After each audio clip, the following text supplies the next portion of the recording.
อ๋อค่ะเมื่อในป้ามาเฮ็ดข้าวเหลืองเข้มมะเขือส้มกันนะคะเนาะเฮพองใส่ยังพองมาด้วยกันค่ะ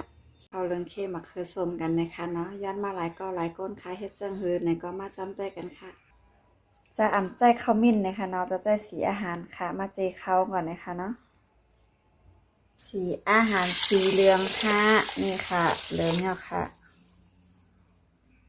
เมืองเฮามันมีสีอาหารนะคะเนาะจำเป็นต้องใจข้าวมิ้นนะคะเมืองไทยมีสีอาหารก็ใจสีอาหารเอาค่ะเริงลีนะนะคะเนาะ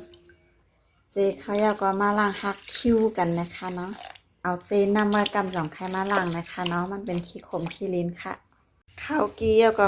มานึ่งข้าวกันนะคะเนาะใส่สารข้าวเหนียวค่ะเนาะเนี่ยค่ะเริงลีนะนะคะเนาะใส่สีอาหารใส่นึ่งยาก็ห่มผ้าไว้ค่ะข้าวซุกยาวนะคะเนาะข้าวนึ่งสันปะต้องมันเขียงอีกหนึ่งนะคะคนนำอีกอ่อนค่ะเนาะข้าวซุกก็มาเทใส่อ่างกันค่ะเดี๋ยวก็ใส่เกลืออีกอ่อนค่ะเนาะค่ะเนาะจะเอาสักคนเอาค่ะคนให้มันเหนียวนะคะเนาะนี่ค่ะเกาคือข้าวมันเป็นเจ้าไหนนะคะเนาะแล้วก็ข้าจะไม่ให้แคบกันค่ะแล้วก็ข้าจะไม่ให้เป็นแคบค่ะเนาะเอาแบบง่ายๆค่ะเฮ็ดกินกล้วยได้นะคะเนาะทางนี้ก็เลยค่ะนี่ค่ะเฮ็ดแคบยาวนะคะเนาะเดี๋ยวก็มาตำผักหมี่กันค่ะตำผักหมี่คืออ่อนๆเลยค่ะอ่อนยาวก็ไรแล้วค่ะ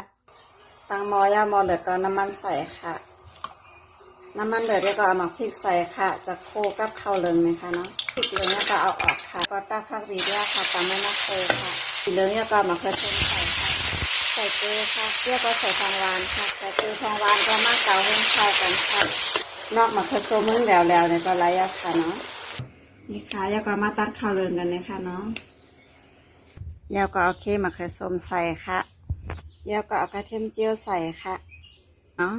นี่ค่ะเนาะหน้าตาก็เป็นเจ้าไหนนะคะข้าวเหลืองเค็มมะเขือส้มนะคะเนาะเฮ็ดแคบมันอ่ำป้อฮังลีนะคะแต่ก็หวานอยู่นะคะเนาะหวานค่ะ